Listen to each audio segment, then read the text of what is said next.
So, on the Skype screen right next to me here is Mr. Dana Larsen, the former founding editor of Cannabis Culture, the founder of the Vancouver Seed Bank, the founder of the Vancouver Medicinal Cannabis Dispensary, and now the founder and director of Sensible BC, the group behind a ballot initiative here in the province of British Columbia to decriminalize marijuana, or at least defund policing for enforcement against marijuana possession. Dana, awesome to have you on the show. Can you hear me? Hey, thanks for having me. I'm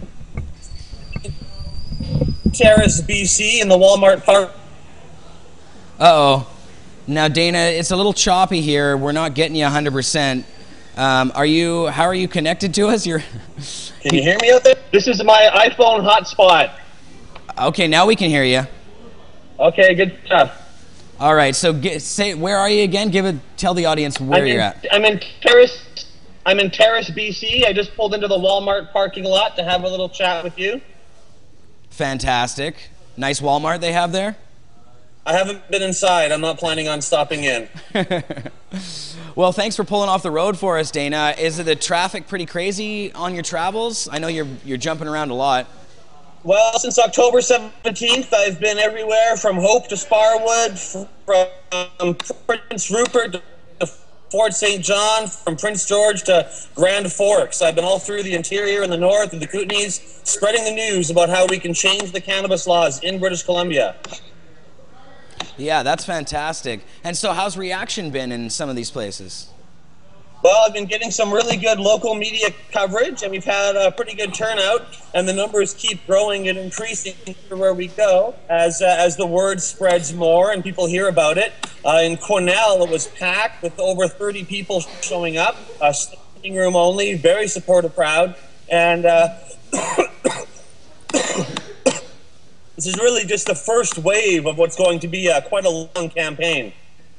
Right, because of course maybe we should get into the details of Sensible BC just to fill in the audience who don't understand or don't know about it. Sensible BC, of course, is a ballot initiative. In Canada, there's actually only one province, that's BC, that's allowed to have this type of ballot initiative. So we're kind of unique in that way. And Dana, can you explain to people what Sensible BC is working on here and what the ballot initiative is all about? Sure. Well, I've been doing this for a long time, like you mentioned, and our movement's had a lot of success over the years, but when it comes to changing the actual laws, the laws have only gotten worse in Canada. And when we look to the U.S., we see that all of the successes they've had in getting the laws changed have come from referendums and ballot initiatives, from regular citizens getting together, getting signatures, getting something on the ballot, and getting it through, often against the will of their political leaders. In Washington and Colorado, both state governors opposed changing the marijuana laws, but the people had their voice heard anyways. And in British Columbia, we are the only province where citizens can do the same thing, where we can gather signatures, write our own piece of legislation, and get it passed. And so with a few others, I wrote something called the Sensible Policing Act. And this new law, when passed, would instruct police to leave people alone when it comes to simple possession of cannabis. No more seizing or arresting or busting anybody for simple possession. And then we have the commission to figure out how we can go further and what we can do to legalize, regulate, and control the whole cannabis industry in British Columbia. Right. Now, Dana, because in Canada the federal law is basically the law of the land when it comes to drug use, how have you crafted this? You're defunding the police force. That's how you get around the federal government's laws, right? Yeah, well, under our constitutional system, the federal government can create criminal law, but it's up to the provinces to control their own police and the administration of justice. And so it's quite common and really the responsibility of the provincial government to tell the RCMP and local police forces where to prioritize and where not to prioritize their resources. And actually, a few years ago, we had 8 provinces in Canada all decriminalized the possession of an unregistered long gun. There was a federal law, the Long Gun Registry, and 8 provinces said, we're not going to enforce this law. We're telling our police that if they come across an otherwise law-abiding citizen who happens to possess an unregistered illegal long gun, they are to be left alone. And we can do the exact same thing for cannabis possession. And that's what the Sensible Policing Act does. It instructs police to leave people alone if they're in possession of cannabis. We don't change the federal law, but we tell our BC police to make enforcement of that law their absolute lowest priority, such that they shouldn't be spending any time or money dealing with that issue. That is entirely within provincial jurisdiction, and it's time British Columbia took a stand.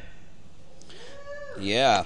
So, Dana, how many signatures do we actually need for this initiative? It's a tough one to actually put through the motions. So we have to collect a lot in each riding, right? Yeah, it's actually, our referendum system in BC is harder than anyone in the States and anyone in the world that I know of to get something on the ballot. We need to collect 10% of the registered voters. We have to get signatures from 10% of the registered voters in each one of BC's 85 electoral districts. If we only get 9.9% support in one riding, then it all fails. And we only have 3 months to collect those signatures, so it's a very steep hill to climb, which is why British Columbia has only ever had one referendum in the last 2 decades. However, no one has tried this strategy before, and the strategy we're using is to not start that clock, that 3-month clock, until next September. And between now and then, we are pre-registering our volunteers, pre-registering our supporters, so that we have a big head start, so that when September 2013 comes and we start that clock with Elections BC, we've already got our volunteers and most of our supporters registered and in place and ready to go. And with that strategy, I hope that we can get over the top, get enough signatures, and if we succeed in the signature gathering campaign, there will be a provincial referendum on legalization of cannabis in British Columbia in 2014. Awesome. So that's why people should go right now to sensiblebc.ca and sign up now. Don't wait till later. Do it now. You'll be on the mailing list so that when it's the 3-month crunch time, Sensible BC can contact you directly and you'll be ready to sign within those 3 month period. You've got it exactly right there, Jeremiah. And you know, even more than that, they should register themselves, but then they should also promote it on Facebook and on Twitter and other social media, encourage their other friends to register. There's also forms you can print out, so you don't have to do it all online. You can take that form to your neighbors and co-workers, to your family and friends, and get them to sign and register, and then mail that form back to us so we can put them into our database. The only way we're going to succeed is if people all around this province get very excited and get very busy in making this campaign work. That's right. Now, Dana, since the legalization initiatives have passed in Washington and Colorado, there's been an explosion of mainstream media coverage in North America. And here in Canada, the media have been looking to you. And this has been just perfect timing for Sensible BC, it seems, because the media is all over you. Tell us a little bit about the media you've been doing. Well, you know, when we first launched this campaign, we had the Union of BC Municipalities come out very shortly afterwards, and all the cities and towns in BC voted to support decriminalizing possession and moving to legalization as fast as possible. That got a lot of attention to our idea of our Sensible BC campaign. But now that Washington and Colorado have passed their initiatives to do basically the same kind of thing, right? In Washington, they've decriminalized possession, and they're going to figure out how to open up their cannabis shops within 1 year. So we have a similar kind of proposal in Vancouver or in BC with the Sensible BC campaign. I've had dozens and dozens of media interviews. I've been on CBC, CTV, CKNW. The Vancouver Sun came out, I think yesterday or the day before, and endorsed our campaign, which was a huge step forward to have them saying they want people to go to sensiblebc.ca and register their support. The Globe and Mail had us on the front page last week, a columnist in the Province newspaper. There's been stories in Norwegian and Chinese media about this as well. So our campaign has had enormous media coverage, which is really helpful in getting the word out. And also, you know, I put 10,000 kilometers on my car and my rental car here since I started this camp, since we got going in the middle of October. I've had a great deal of local media coverage as well. Local radio, local TV, local newspapers in different communities that I've been visiting have also been covering and spreading the message. And so it's really important we get the word out that if we work together, British Columbians can change the law and actually have a vote to legalize cannabis in British Columbia. And that will be a historic ballot to cast. No kidding. Now, we talked about the media, but what about endorsers, Dana? I know I've seen the former Attorney General and other people in the province here talking about actually legalizing pot, like the states, and Cash Heat and others have called for it. Have any of them actually voiced support directly for Sensible BC, or is there any official endorsements? Well, the Vancouver Sun endorsed us very officially. Yeah. Cash Heat talked very specifically what we're calling for at the same time. He said that he wanted to see the federal government give British Columbia an exemption to the federal law so that we could go our own way. That's exactly what we're calling for in our campaign. And we're actually working. There's a lot of groups that are about to endorse us. That I don't want to jump the gun, but right. We've been talking to groups like Law Enforcement Against Prohibition, like some health groups in British Columbia. We've been talking to social welfare groups and drug policy groups, and I'm expecting to release a series of endorsements over the next couple of weeks as we get those together. So lots of exciting stuff coming up. Dana, how much longer do you have left on the tour, and where are you stopping? Well, I'll basically be touring British Columbia until we legalize cannabis, really. So I probably have 2 years to go. But I'm going to be coming home this weekend, which will be nice. I haven't been home a lot recently. On Monday, I'm on the road again in Penticton. Then we're doing Kelowna, Kamloops, and Vernon as well. And so I got a lot of places to go. In early December, we'll be going to Vancouver Island. I'll be hitting Qualicum and Parksville and Victoria and Nanaimo and many other towns. And then in January, we're going to focus on the Lower Mainland area. And then in March, I want to start the tour again. But in March, we're going to try to put on panel discussions, get bigger halls, and seek out, much larger groups to come and find out what's going on and advertise and promote more heavily in advance. The goal is to build momentum over the next 10 months so that when we come to September 2013, people are very excited, very informed, and we've got a lot of folks pre-registered and ready to go. And so my tour is building up momentum, talking to people one-on-one, and spreading the word. And I might talk to a few dozen people that come out, but then the local paper and the local radio will cover it. So we're really reaching, hundreds, if not thousands of people at every stop we make. And I've been to over 24 cities and towns now, but I have a lot more to go. Well, Dana, you know what? I thought we'd play one of the videos I have here featuring you in the media. I have a couple clips, actually. I thought I'd just play both of them, but maybe we'll start with this is a clip not just from the last couple of weeks, but this is from a little bit earlier. This clip is from a few months back. Now, this was after the Union of BC municipalities came together. Now, these were the mayors of municipalities across the province. So, Dana, that was a very big win there as well. And this clip, they featured you guys a lot at the same time as this vote. And you guys actually put on a conference right there next door, a panel. Maybe just quickly tell people about that. Yeah, sure. We had a wonderful panel happening around the same time as the Union of BC Municipalities was meeting and having their vote. And on that panel, we had about 500 people attend from Victoria. It was a packed house. It was really good to see that support. And we had a Dr. Evan Wood from the Stop the Violence campaign.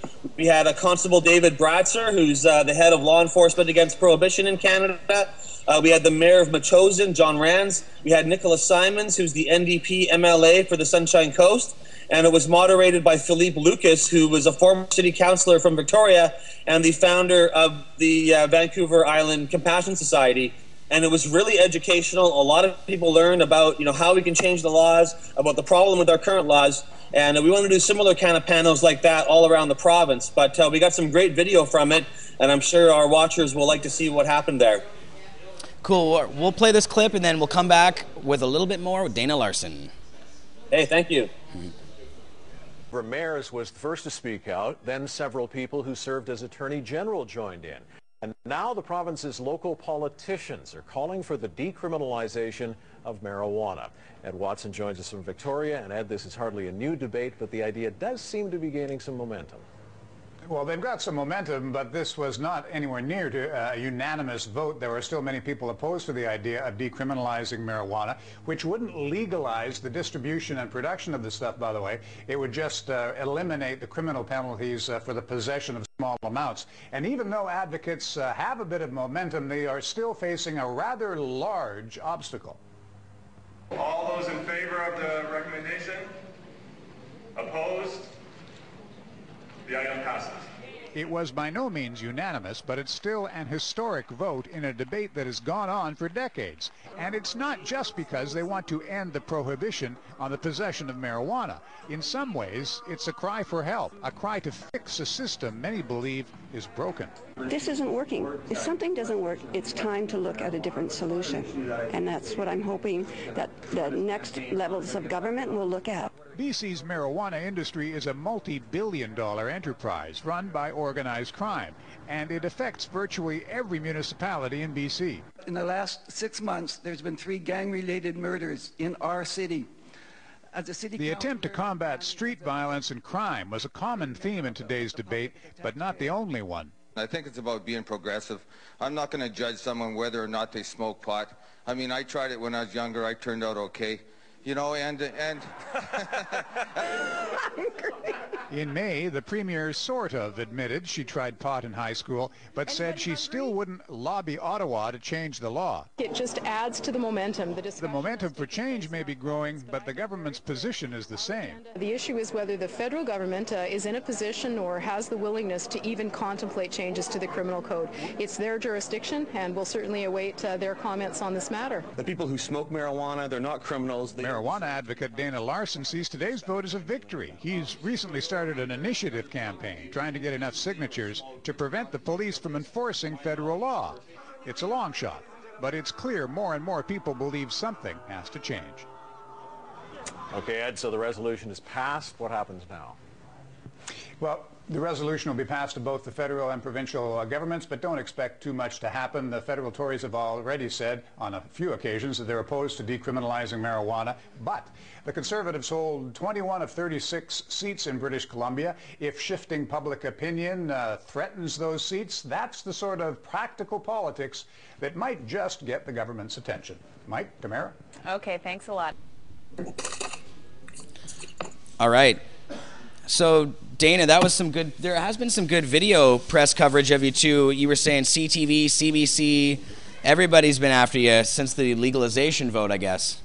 Yeah, well, just like what we're doing here, although I've been Skyping a lot, well, not usually out of my car, usually out of my hotel or wherever I'm staying, but yeah, no, it's been great to be able to articulate this idea, and you know, we're really changing the debate, right? We're shifting it away from the idea that the province is helpless before federal law, and we can do nothing as a province, to the idea that we have a very specific piece of legislation that we can pass in British Columbia to change these laws at the provincial level. Our provincial government stood up for long gun owners. They also stood up for injection drug users when they went to fight to keep Inside open. And we won both those fights. Inside is still open, and the long gun registry is gone. Right. So the fact is, provinces can have a huge impact on federal law. Yeah, and it always bugs me when I see Christy Clark or other politicians in the province who are using that cop-out excuse that, oh, it's just the federal government, it's up to them completely, I have nothing to say about it. But this initiative denies them that excuse any longer. Exactly, and that's what we put out there. So whether or not we succeed in our referendum, and I think we will, but I mean, even regardless, we've been able to shift the debate. We're bringing a new pressure on our leaders, and I don't really understand why they're not all clamoring to get on board. We've got 80% support for this issue in British Columbia, so I would think that a political leader would want to get behind it and get those votes. But it seems like both our leaders in BC are just afraid to tackle the issue and want to pass it off to the feds.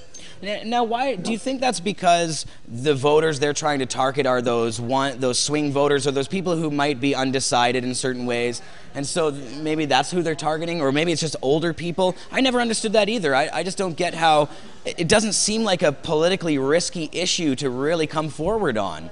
But I guess, I don't know, Dana, you've been very helpful in this province to actually change that, because before you came along, I mean, it was a lot harder, I think, for a politician in the province to come out and do that. You had some trouble yourself even in that regard. Well, yeah, and I don't really think of myself as a politician, really. I mean, I've never been elected to anything like that, but certainly I'm very politically active, and I have run many times for different things. Yeah, I don't really know what their motivation is. I do know that when you support legalization, you are going against the police, and the police are a formidable political force in British Columbia and across Canada.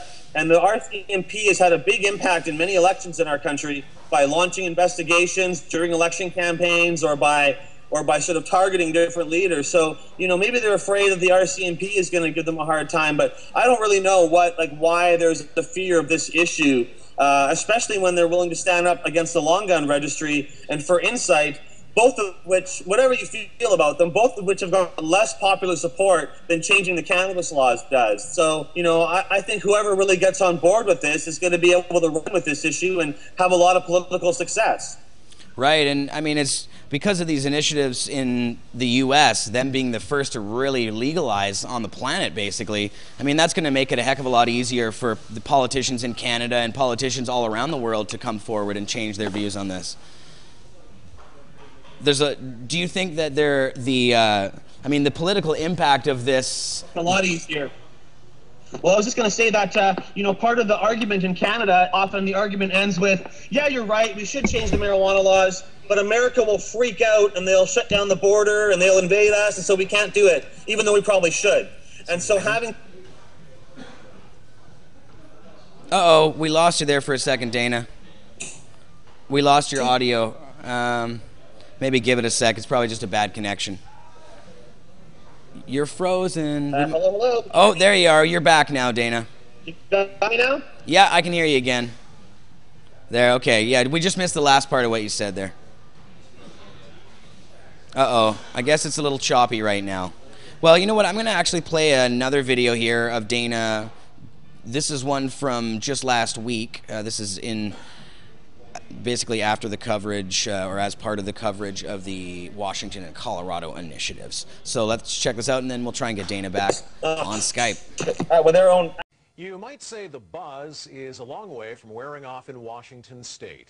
As voters made their choice for president there last night, they also chose to legalize the sale and possession of marijuana for recreational purposes. The result is historic, and polls show 3/4 of British Columbians agree with the idea. So why not follow Washington's lead?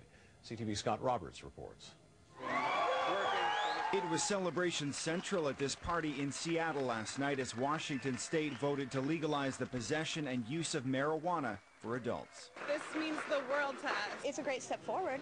It's a foot in the door. Proponents say that door is opening wider in British Columbia now that Americans have taken the lead. These victories in the U.S. just show how this really is something that's going to happen in the next few years around the world.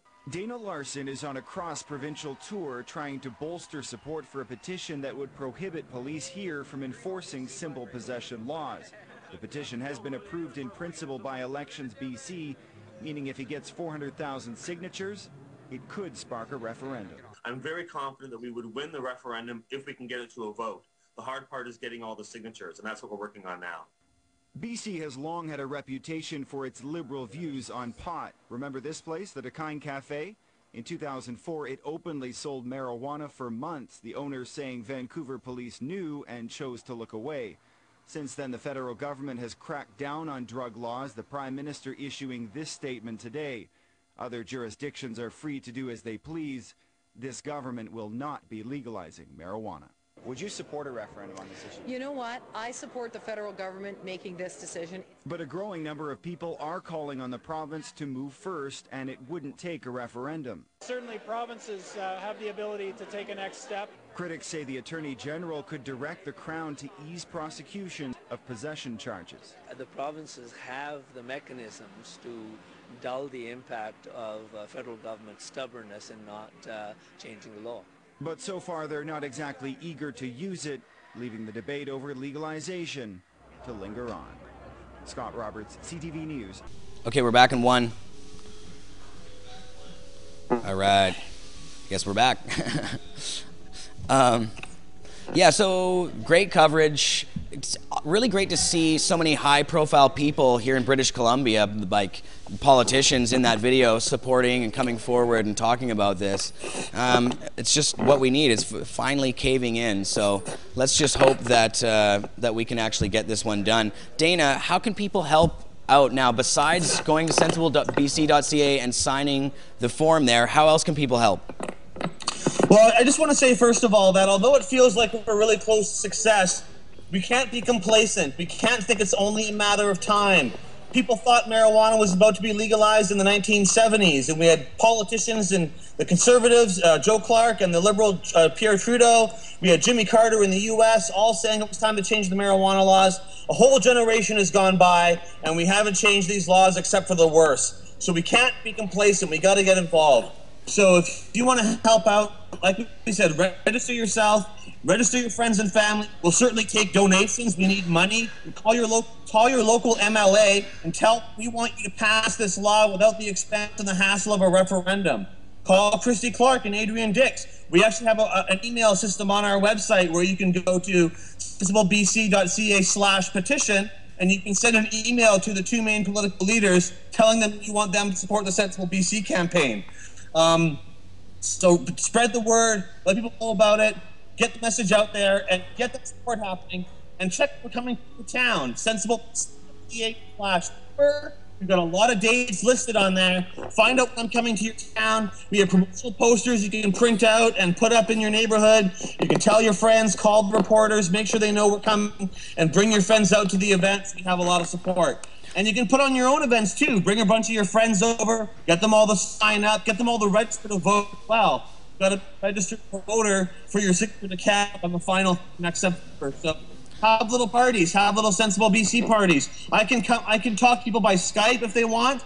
If they have a gathering in their home, they can Skype with me and I can give them a little talk and guidance. So it's a lot you can do. And if you go to the Sensible, if you want to find out, if you want to volunteer, you're not sure what to do, email your coordinator. Her name is Nicole, and her email is nicole@sensiblebc.ca. Send her an email saying you want to volunteer, you want some flyers, you want to help out, and we'll make sure you can get involved in this campaign. Dana, you're breaking up a little bit. It's kind of a little hard to hear you. So I just wanted to say those, the address and the email address again. The original URL you listed was sensiblebc.ca/tour. Was that right? That's where you can find all our tour dates, yes. Right, and then Nicole is the coordinator if you want to help out with the campaign. Get a hold of Nicole, and that's nicole@sensiblebc.ca, is that right? You got it, that's correct. Nicole@sensiblebc.ca.